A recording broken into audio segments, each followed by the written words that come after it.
Memoria Sur, un podcast de Diario Sur para hablar y disfrutar de la historia, con Ana Pérez Brián y Curro Fernández Sibaja.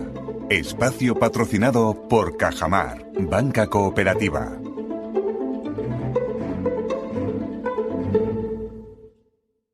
Hola Ana, ¿qué tal? Hola Curro, buenos días. Hoy tenemos un episodio muy especial y que llevamos mucho tiempo queriendo hacer, que lo habíamos dicho aquí en el podcast, lo habíamos dicho tú y yo fuera del podcast, porque íbamos a arrastrar un compañero de Sur, que hacía tiempo que queríamos hablar con él, para que nos trajera una de esas historias que nos gusta contar, porque sí. No te De pertenece vez en a ti cuando ni a mí. secuestramos a algún compañero Eso de es. la redacción que sabe de estos temas muchísimo, el triple que nosotros.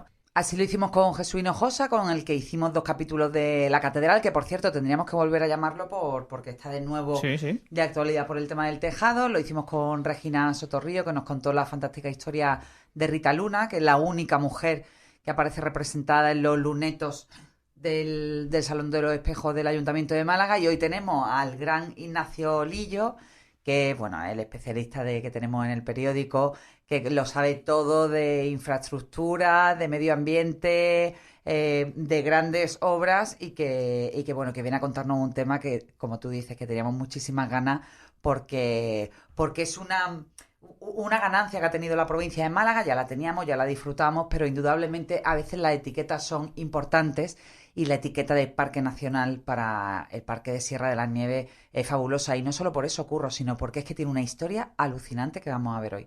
Una historia que no se remonta ni a hace 10 años, ni hace ni siquiera 50, sino que se remonta nada menos que antes de la mitad del siglo XIX. Y por eso ya no queda más remedio que presentar a Ignacio Lillo. ¿Qué tal, Ignacio? ¿Cómo estás? Hola, muy buenas, ¿qué tal? Encantado de estar con vosotros. Qué alegría tenerlo aquí secuestrado Desde luego, sí, en el estudio de donde nosotros normalmente grabamos los podcasts. El placer es Muchas solo- gracias, compañero. En absoluto, Gracias, el placer de es verdad. solo mío, me apetecía muchísimo. Yo se lo dije a Ana, que me apetecía mucho acompañaros y poder hablaros de la Sierra de las Nieves. Así que encantado. Es un podcast diferente a lo que solemos hacer normalmente porque va a ser de historia, pero no la historia que solemos contar. Entonces a mí me parece también bastante chulo. Nos salimos también de la capital, que es algo que normalmente también no solemos hacer y que siempre gusta. Y antes de empezar, y para quien esté escuchando esto, quiero que nos cuente, Ignacio, por qué es interesante para alguien que esté escuchando el podcast que hablemos de la Sierra de la Nieve o qué importancia tiene realmente dentro de Málaga o dentro de la historia incluso de Málaga. Eso es una buena pregunta. La Sierra de las Nieves es uno de los grandes valores ecológicos que tenemos en España. No solo en España, yo diría que en toda Europa y en todo el mundo. No podemos olvidar que en la Sierra de las Nieves tenemos el único pinzapar que hay en el mundo. O sea, es una especie única, una especie primitiva, un árbol primitivo, que solamente tenemos en Málaga. Tú imagínate que cualquier país pudiera presumir de tener algo absolutamente único. Pues eso ocurre en Málaga, una especie bueno, un árbol prehistórico que se refugió en las montañas de Málaga en un momento dado, hace miles de años, y lo tenemos solamente nosotros. O sea, imagínate hasta qué punto es importante que pongamos en valor ese patrimonio, ¿no?, que tenemos. Tú has cubierto toda la historia de reciente de la Sierra de la Nieve. Y Los sobre últimos todo 20 años por lo menos, sí. Y sobre todo esa catalogación, ¿no?, como parque nacional, que yo creo que el primer paso que tenemos que dar es explicar cuál es la diferencia entre paraje o parque natural y parque nacional y sobre todo qué mérito tiene que la Sierra de Nieves consiga ese reconocimiento. Bueno, vamos a ver, parque nacional frente a parque natural, que ya lo era. La primera diferencia es más bien casi burocrática. El parque natural lo declara la Junta de Andalucía, la autonomía. Parque nacional lo declara el Estado, el gobierno central. Por tanto, se supone, y digo se supone, porque bueno, aquí habría que ver cómo, habría que preguntarle a los alcaldes y a los pueblos, ¿no?, cómo está realmente respondiendo, pero se supone que tiene mucha mejor financiación, mucha mejor promoción cuando es un parque nacional. En cuanto a protección, bueno, similar. Los valores del parque nacional de Sierra de Nieves ya estaban muy protegidos por la declaración de parque natural. ¿Que ahora están más protegidos? Sí, es cierto. Ahora mismo, prácticamente, como me decía hace poco un ingeniero forestal, allí no se puede tocar ni una piedra. Que tiene sus ventajas y tiene sus inconvenientes también. Si queréis, luego podemos hablar de eso. Pero sí, o sea, evidentemente tiene una contrapartida en cuanto a promoción, a inversiones, a desarrollo, ¿no?, como un punto estratégico neurálgico. exacto, de la red nacional de parques que tenemos de parques nacionales, que además no hay tantos, porque hay que recordar, lo comentábamos antes de empezar el podcast, Curro, que en Andalucía, con el Parque Nacional de Sierra de las Nieves, se suma al de Sierra Nevada, el Parque Nacional de Sierra Nevada y el Parque Nacional de Doñana. Y la verdad es que todo eso genera un impacto espectacular en la zona desde el punto de vista del turismo. Además, el Parque Nacional de Sierra de las Nieves tiene un área de influencia enorme bueno, no sé si son 10 o 12 pueblos que están implicados en toda esa área de influencia. Hombre, y eso sirve pues también para poner en valor, odio ese palabra, pero bueno, sirve para explicar lo que quiero decir. Pues para poner en valor también la artesanía de cada municipio, las costumbres y los usos y la forma de trabajar determinados, sobre todo como muy relacionado con los procesos clásicos, los procesos artesanales, la historia también. Por eso nos hemos traído Ali y yo a este podcast, que la gente no piense que nos estamos volviendo locos, sino porque no solo se pone en valor la historia de todos esos lugares, sino que es que Sierra de las Nieves tiene una historia en sí absolutamente increíble. Estamos hablando del año 1837, ¿verdad, Lillo? Bueno, Correcto. pues cuando se descubren esos primeros... Bueno, esa primera traza botánica que hace llevar a los investigadores a decir, oye, aquí, ojo, que puede haber algo, ¿no, Lillo? Efectivamente, o sea, aquí tenemos que irnos a un botánico suizo, y tú me corriges si yo no lo pronuncio bien, que tú hablas francés perfectamente y yo no, Edmond Boissier, 1837, primer tercio del siglo XIX. Este es un botánico suizo que, bueno, pues como los románticos, como tantos románticos, vienen a Andalucía, pues bueno, pues a reencontrarse con las raíces, ¿verdad?, de la historia europea, y este pues se pasea por todo, en realidad se pasea por todos los montes de todas las montañas de Andalucía, y da con el pinsapo. El pinsapo hasta entonces se consideraba un abeto más.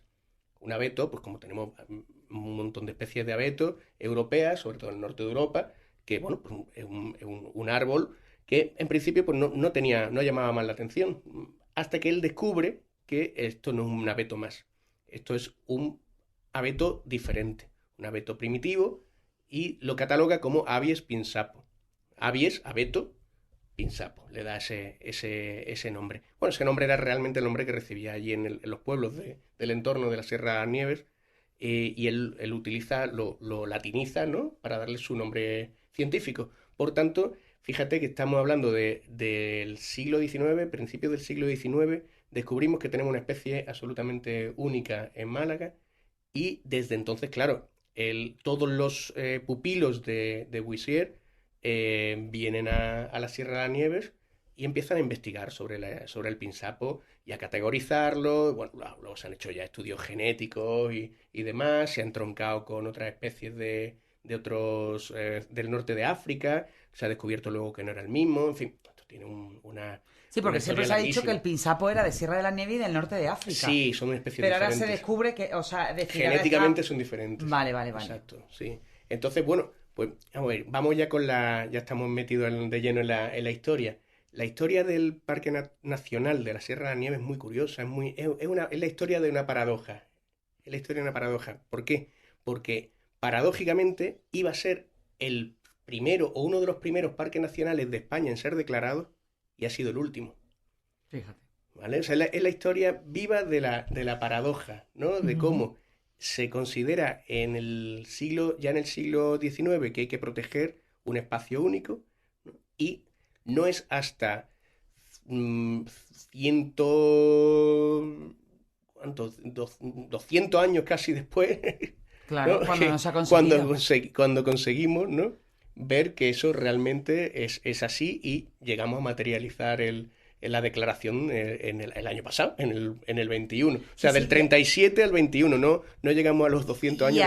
Y además con un montón de gente que esto durante su tiempo pues ha tenido épocas más intensas de reivindicación, menos, pero nunca ha dejado de estar en la agenda de los pueblos. Efectivamente. Nunca ha dejado de estar en la cabeza de gente que bueno, pues que realmente dedicó toda su vida a luchar por esa declaración de parque, que murió sin verlo, Y bueno, es el testigo que ha ido cogiendo, por eso a mí me parece tan romántica la historia de Sierra de las Nieves, porque es un testigo que ha ido cogiendo generación tras generación y que al fin era emocionante ver cómo... Mira, os doy, al hilo de lo que tú dices, Ana, os doy algunos datos interesantes. Eso, es que quiero que lo cuentes. En el año 17...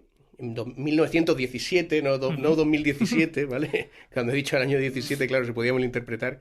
Ya aparece en un Real Decreto que desarrolla la primera ley de parques nacionales del mundo que se hace en España, ¿vale? En el año anterior, en el 16, bajo el mandato del conde de Romanones, aparece descrita la Sierra de las Nieves como un lugar que debía ser considerado parque nacional. 1917. O sea, una referencia, un ejemplo de lo que debería llegar a convertirse en España como un parque nacional. Eso es, ¿vale? Pero aparece además descrito como tal, ¿no? La Sierra de las Nieves, ¿no? Aparece en el Real Decreto, que está en el BOE, que se puede consultar, de 1917, que es el parque nacional. Como ejemplo paradigmático de lo que tiene que ser. Exactamente, efectivamente. Si te parece la Sierra de las Nieves, puede ser un parque nacional, ¿no? Es como algo así te dice, ¿no? Algo así. Si sigue ese patrón, ¿no? Exactamente, era el patrón perfecto. Qué curioso. ¿Vale? Qué curioso. Hace 100 años, casi prácticamente 100 años antes de que finalmente se catalogue.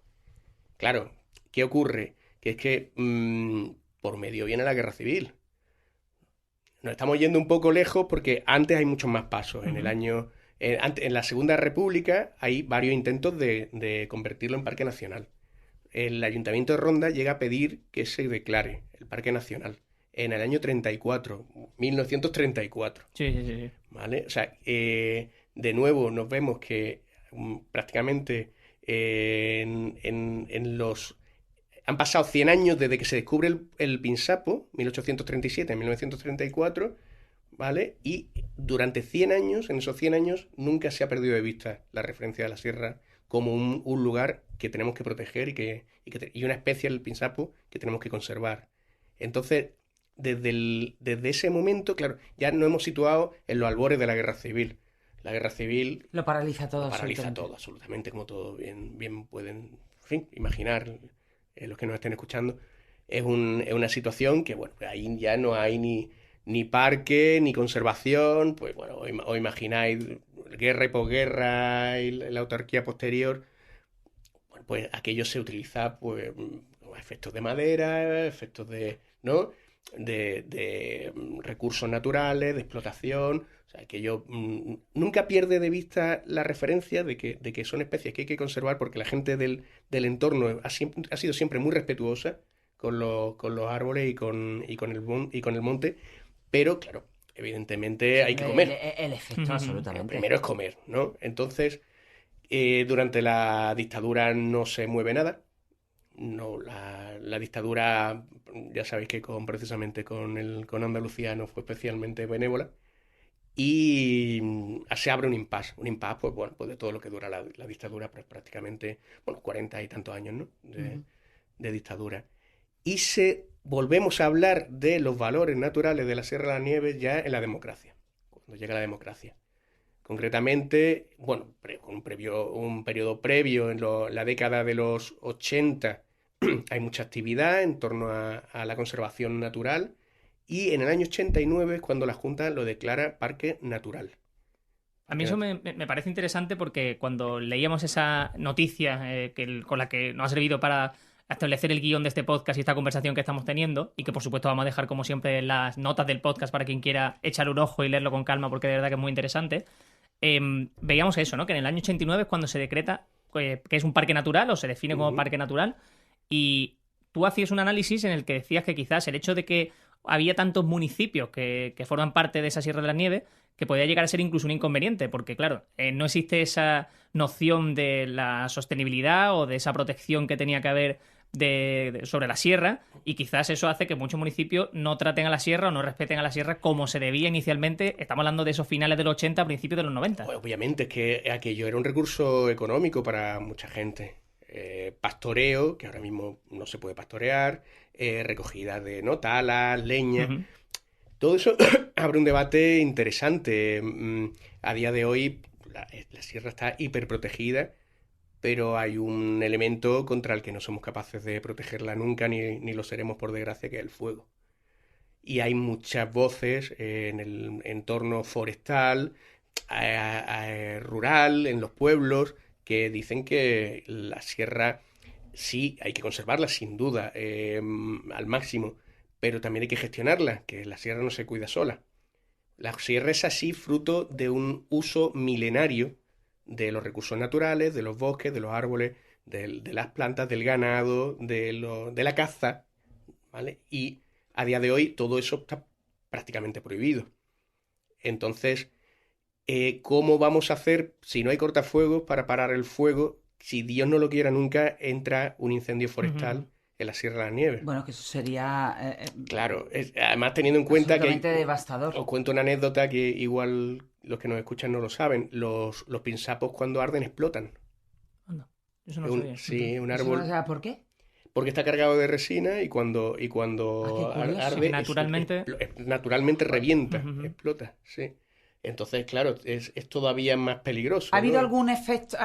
Sí, sé que ha habido en el entorno de influencia de Sierra de la Nieve, ha habido algún que otro fuego, pero ¿ha habido alguno que afectara en algún momento, sobre todo de la democracia para acá, Lillo, al corazón de la Pinsapar sierra, y de la sobre Sierra todo de al las Pinsapar? Nieves, un incendio grave no, por suerte no hemos tenido. Hemos tenido en el entorno, por ejemplo en Sierra Bermeja, hemos tenido recientemente Eso es. uno que quemó pinsapos. Yo tenía aquí, de hecho, para que la gente vea la extensión, bueno, probablemente todos nuestros oyentes que vivan en Málaga, Ujú. incluso muchos que nos escuchan fuera, conozcan Sierra de las Nieves, pero para que la gente se haga una idea de la cantidad de pueblos, ¿no?, que incluye, bueno, pues están Ojén, Junquera, Monda, Casarabonela, Guaro, Tolox, Alozaina, El Burgo e Instán. Algunos tienen más, otros menos superficie, pero sí que es cierto que es necesario, y hablábamos de ese necesario trabajo en equipo, sobre todo para protegerla de los peligros, de lo importante que es, ¿no? Exactamente. O sea, aquí tenemos que tener en cuenta que no solo estamos hablando ya de un parque nacional, sino que desde el año 1995 hablamos de una reserva de la biosfera de la UNESCO. O sea, es máximo patrimonio natural del planeta, ¿vale? O sea, tenemos en nuestras manos una joya que muchos, por desgracia, desconocen y que tenemos que, por supuesto, valorizar y dar a conocer, fomentar el turismo, el agroturismo, pero también tenemos que gestionar y que cuidar muy mucho. Oye, y también hay que, vamos a ver, y una cosa que a lo mejor me decís que soy políticamente incorrecta, pero también hay que sacarle partido económico Por supuesto, para para nada, revitalizar los para pueblos de nada. la zona. Estamos Para hablando nada, es que los permanentemente, Es un sobre motor, todo en definitiva. de aquella parte de la zona norte de la provincia de Málaga, de la España vaciada, de llenar el mapa. Exactamente. Cosa que sí que es cierto que en la provincia de Málaga sí que hay una parte de Málaga vaciada.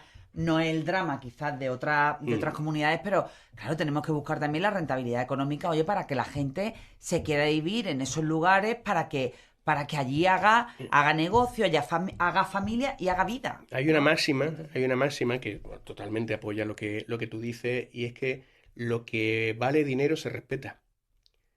Y si la Sierra de la Nieve vale Que da de dinero... comer, claro. Exactamente. Por tanto, efectivamente, estoy contigo totalmente de acuerdo en que hay que valorizar la Sierra de las Nieves por supuesto, desde el máximo respeto, pero sin perder de vista que si la Sierra de la Nieve existe es porque todos esos pueblos de los que tú has hablado han permitido que exista, porque la Sierra de las Nieves está... No es un reducto virgen, ni mucho menos, no es un bosque virgen, eso tiene miles de años de usos humanos en los que la intervención del hombre, el equilibrio del hombre con la naturaleza, el que ha permitido que eso llegue hasta nosotros. Si eso, pues, tú conoces mejor que yo la historia de Málaga, sin duda, pero los reyes católicos cuando no le hizo falta, ¿no?, el entorno de Málaga capital, pues ¿no? claro. ¿Qué hicieron? Pues liquidaron el bosque, ¿no?, que había en el entorno de Málaga. Sí, absolutamente. Con los repartimientos, al final el efecto fue ese, los repartimientos de Exacto. todo el entorno del Guadalmedina, lo que hizo al final fue pues nada, deforestar Exactamente. absolutamente Forestando alrededor Málaga, de la ciudad. convertirla para bien durante unos siglos en una tierra de viñedos. Pero ¿qué Exacto. ocurrió? Cuando se abandonan esos viñedos, ya no hay árboles porque eso está totalmente deforestado y vienen las lluvias, pues, no, pues ocurren cosas como la ría de 1907, pues de la que ya hemos aquí hablado. igual, si la Sierra de las Nieves es Sierra de las Nieves a día de hoy y no es un viñedo gigantesco, ¿no? Es gracias a que la gente le daba uso, le sacaba partido y veía que tenía que seguir conservando, ¿no? Tenía que seguir manteniendo esos árboles vivos para que siguieran produciendo. Y después estamos hablando mucho de la riqueza botánica que tiene Sierra de las Nieves, pero yo que también he escrito algo, bueno, no tanto como tú, yo he escrito nada más un par de cosas, que además me acuerdo que tú estabas de vacaciones y me tocó gestionar algo. Y me acuerdo que hablaba con una especialista en geología y decía, es que Sierra de las Nieves, más allá de los pinsapos, más allá de todas esas especies, destacaba también por la fauna y por algo que a mí me llamaba mucho la atención desde el punto de vista geológico, que era, por ejemplo, por las peridotitas. Correcto, efectivamente. ¿No? Y ahora hablo también de la fauna y eso, que decir que es que no solo el pinsapo, hay una roca que también es casi endémica de esa zona de Sierra de las Nieves, ¿verdad, Lillo? Así es, eso es. Y de hecho eso ya nos entronca con la zona de Sierra Bermeja, que tiene unos valores en cuanto a las periotitas, valores geológicos, que está al lado y que de hecho hay muchísimas voces que dicen que se tiene que proteger también, que es donde por desgracia sí hemos sufrido graves incendios que además se han llevado por delante sí que es cierto a que eso muchos está en el área de pinsapos. influencia. Exactamente, está en la zona ya de Los Reales, al norte de Estepona, pero está muy vinculado a la Sierra de las Nieves. De hecho, las especies botánicas, animales, la fauna, el tipo de suelo son similares. Entonces, claro, fijaros qué cantidad de riqueza tenemos en una provincia que al final prácticamente solo mira al mar.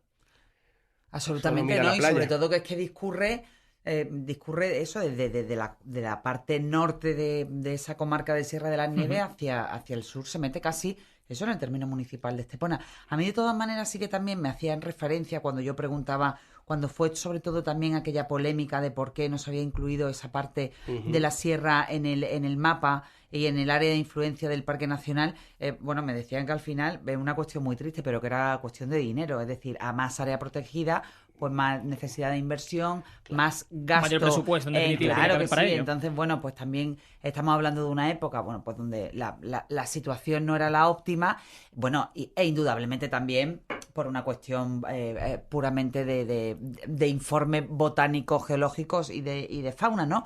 Pero decían que una razón de peso que no se puede declarar todo parque nacional porque eso, pues a más hectáreas, pues más presupuesto y más dificultad, sobre todo de conservación. Exactamente, más dificultad de conservación y bueno, no se puede perder de vista que hay unos usos ya económicos en todo el ámbito, en todo el entorno de Sierra Bermeja en este caso, que bueno, pues que hay que respetar también, ¿no? Hay muchísimas fincas privadas, pues, de castañares, ¿verdad? Pues, de corchos, hay muchísimos usos que hay que respetar y que hay que mantener, ¿no? Y al final es bueno que se mantenga también, porque ese es justamente el equilibrio. Mira, los incendios forestales, paradójicamente, vuelvo otra vez a la paradoja por la que empezábamos cuando hablábamos de la Sierra de las Nieves, se apagan cuando llegan a las zonas que están explotadas, que están en uso. Claro. Y se extienden por los montes públicos que están sin ningún absolutamente uso. vírgenes. Exacto, están sin limpieza, sin cortafuegos, sin protección. Y cuando llega a lo que a la gente le duele, ¿no? A las castañares del Genal, allí se apagó, ¿no? El incendio de Sierra Bermeja se apagó en los castañares del Genal, ¿no? O sea que efectivamente tenemos pero es que pero vamos a ver, es interesante esto que está diciendo Lillo. Sí. Yo lo veo absolutamente medular en el debate ecológico y ecologista, porque tendemos a pensar que la mayor protección es no hacer absolutamente nada y dejar que la naturaleza siga su curso, cuando es todo lo contrario. No siempre así, exactamente. No, claro, es que es todo lo contrario, es ayudar a que el curso de la naturaleza se convierta en aliada cuando realmente tenemos que afrontar una tragedia absolutamente imprevisible como la del fuego. Yo creo que quizás para que la gente lo entienda es como cuando estás haciendo un edificio y tienes que diseñar las salidas de emergencia. O sea, obviamente tú tienes que intentar que sea lo más cómodo posible y que tenga su normalidad, pero tiene que haber una salida de emergencia para las emergencias en definitiva que pueden ocurrir en ese paraje. Mira, hace años en una excursión con la UICN en la sierra, en otro parque nacional, en este caso de Sierra Nevada, un catedrático de ecología me contaba, y a mí además aquello se me quedó grabado. Mira, y estábamos a varios miles de metros de altitud en todo lo alto de Sierra Nevada. Y me decía, mira, todo lo que ves aquí que te pueda parecer, ¿no? Que esto está virgen, que esto no está... Dice, esto está totalmente antropizado, pero desde hace siglos, y si no, milenios. O sea, el resultado de lo que estás viendo hoy... Es la huella del hombre. Es la huella del hombre, efectivamente. El hombre que vivía de eso y que forzó acuíferos artificiales en Sierra Nevada. Volvemos a Sierra Nieve, hacemos el paralelismo. Los neveros, sabéis que son, o el que nos esté escuchando lo sabréis si no se lo explico, son pozos de nieve, pozos donde el hombre cultivaba nieve en grandes, enormes pozos pero claro, esa nieve no se quedaba así porque sí, estaba trabajada, estaba elaborada, porque la nieve en la ciudad valía un disparate. La nieve luego bajaban a venderla a la ciudad y era un artículo de superlujo. ¿Vale? Entonces venían con mulas y la vendían Bueno, de ahí luego viene toda la historia de los helados y demás, ¿no? Se utilizaba literalmente como conservante, estamos hablando de alimentos. Como conservante y como y como artículo de sorbete, exacto, de helado, para sorbete, para refrescarse. Sí. Tú imagínate en verano, en aquellos veranos, ¿no? Sí, claro. Hemos hablado además en algunas tiendas clásicas, cuando hacíamos el recorrido por las tiendas clásicas de Calle Lario y todo eso, sí que... Y yo recuerdo que en mi casa se hablaba eso de los neveros, mi abuela los neveros. Claro, lo digo por poner ese contexto, ¿no? Y que todo que nos esté escuchando pueda entenderlo. Esos neveros que estaban en la Sierra de la Nieve, y de hecho se conservan, se pueden visitar todavía, eso era un uso económico clarísimo, esa nieve valía una pasta.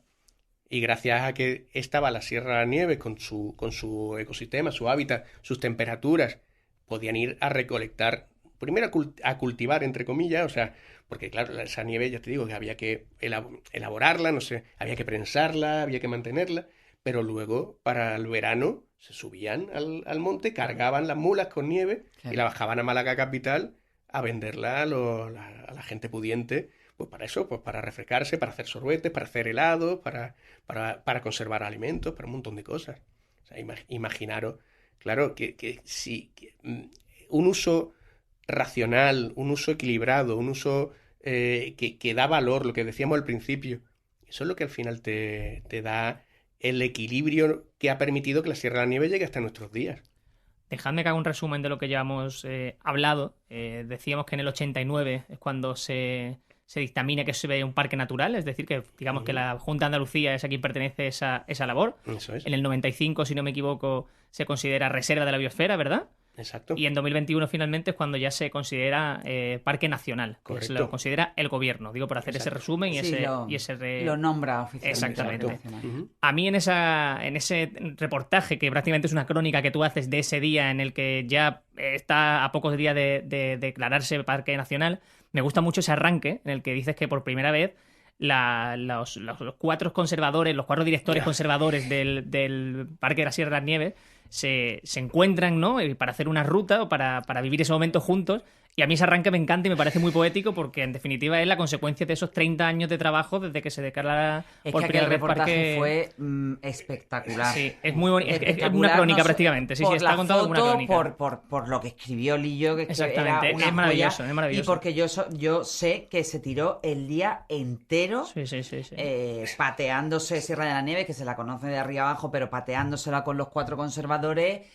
Estuvo preparando muchísimo tiempo el reportaje y después estuvo también mucho tiempo haciéndolo para que quedara tan bonito, ¿no? Entonces también lo pondremos en las notas de los podcasts. No, totalmente, eso va. Yo por eso quiero preguntarte, decíamos, ¿no? Ese día que estabas con los cuatro directores conservadores históricos del Parque de Sierra de Nieve y el coordinador con eso es, con la persona que está a cargo de la protección, del plan de protección del Pinsapo. Exactamente, eso es. Entonces yo quiero que digas, porque creo que tienen también que tener su reconocimiento, cuáles son esos nombres de esas 5 personas y... Bueno, pararnos si quieres un poco en la figura de Rafael Haro en cuanto a que es el último y el más reciente, en definitiva. Pues precisamente ese es uno de los trabajos que más me ha gustado a mí de toda mi carrera, ¿vale? De hecho, lo tengo como la página, ¿no? La cabecera de esa página la tengo como portada de mi perfil en Twitter. Imagínate si le tengo cariño a ese trabajo. Efectivamente, ese trabajo fue un regalo que te da la profesión. Muy simbólico. Sí, muy sí, chulo.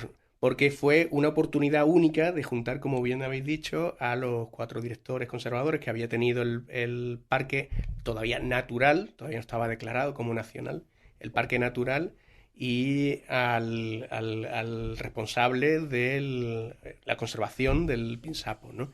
Y bueno, pues me decías, ¿quiénes son? Pues José López Quintanilla, es el responsable del plan de conservación del pinsapo en Andalucía, es un magnífico profesional, bueno, todos ellos son profesionales de la Junta de Andalucía, magníficos profesionales. Un investigador recientemente con otros investigadores ha llegado a la conclusión de que los sistemas de geolocalización te permiten sacar dónde es más fructífero que un pinsapo nuevo arraigue. O sea, ha llegado hasta ese punto, ¿no? Claro, estamos luchando contra el cambio climático. Eso hay que comentarlo también. No se puede además, una vez que se pierda el pinsapo, se acabó para siempre. No podemos perderlo de vista. Entonces, continuamente estamos repoblando con nuevos pinsapitos y demás. Él, claro, se encontraba con que el pinsapo es muy exquisito. Él no quiere determinados sitios y, sin embargo, le encantan otros. ¿Qué hizo? Pues sobre un sistema de georreferenciación localizó las umbrías, las zonas perfectas donde el pinsapo arraiga. Los gustos del pinsapo, ¿no? Exactamente, los gustos del pinsapo, efectivamente. Que además son cada vez más altos y más frescos, claro, más fríos, porque el pinsapo durante el invierno necesita un frío que, por desgracia, cada vez tiene menos, ¿no? Bueno, pues José López Quintanilla, me decía Rafael Aro, efectivamente, él fue el último y el que le tocó lidiar con el cambio del parque natural al parque nacional. Antes que él, Miguel Ángel Catalina, un histórico de la conservación en Málaga, un histórico, además fue director del Plan Infoca, una figura fundamental para entender la ecología y el medio ambiente en Málaga. Miguel Ángel Martín Casillas y Ricardo Salas son 2 magníficos ingenieros que también pasaron por el parque natural todavía.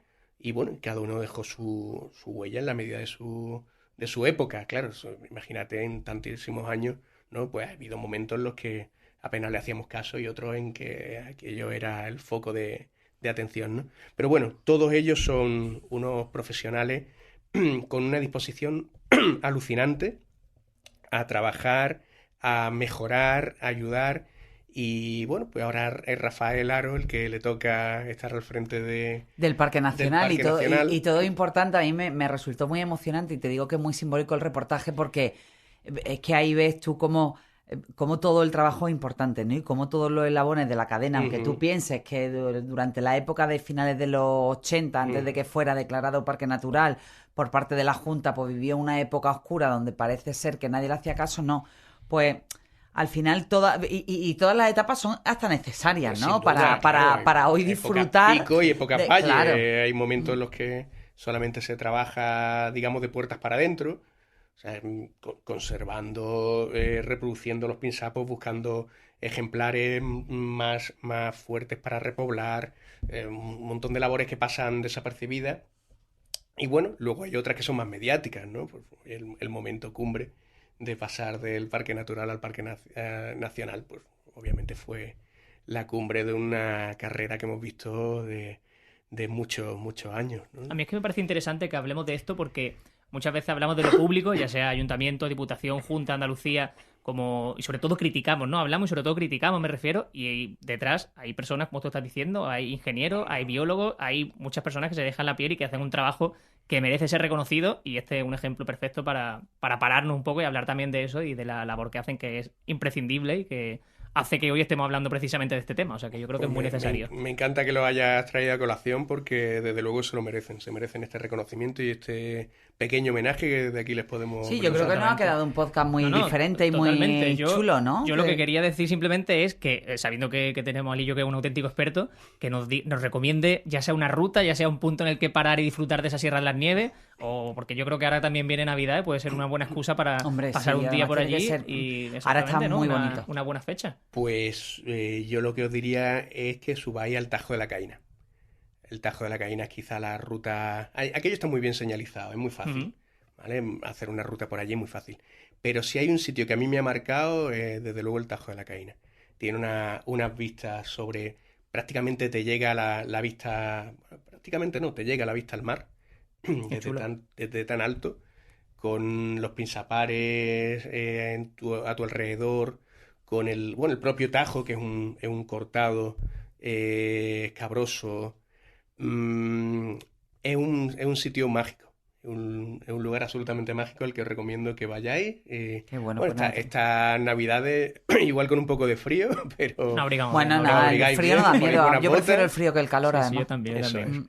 Prepararos para la humedad, para Para eso, nieve, para todo, Lillo. Y Eso es, después para bajamos nieve. un poco de nieve aquí también Eso, un a poquito de nieve, la para capital a hacer hacer unos sorbetes. Y os bajáis a cualquiera de los pueblos maravillosos que rodean la Sierra de la Nieve y os ponéis, después de una buena excursión, de andar mucho, os ponéis tibios. Os pegáis un banquete. Totalmente. Sí, total. Un banquete. Que a mí eso me gusta. Eso me gusta. Sí, eso Sí, también. eso está bien. Eso es un magnífico plan para estas Navidades, sí, señor. Totalmente. Pues Lillo, mil gracias, pero sobre todo porque lo cuentas con esa pasión y con esas ganas que de verdad Que no creo será que lo la, hace- ha sido la primera vez, pero no será la última. Seguro. Encantado, que un sí. placer. siempre Como que- coordinadores de este podcast, te anunciamos que no será la última. que vas a repetir. Pues, estoy encantado siempre, cuando queráis. Qué bien, pues mil gracias, de verdad. Un A placer. vosotros, un placer. Pues Ana, nosotros nos vamos a citar para la semana que viene para contar más historias, que de luego así da gusto también hacer trabajos con compañeros y que nos escuchamos la semana que viene, que mil gracias, Ana. Muchas gracias a ti, siempre Curro. Memoria Sur es un podcast de Diario Sur. Escucha un nuevo episodio cada semana en iVoox, Spotify, Apple Podcasts y consulta las referencias de este episodio en diariosur.es.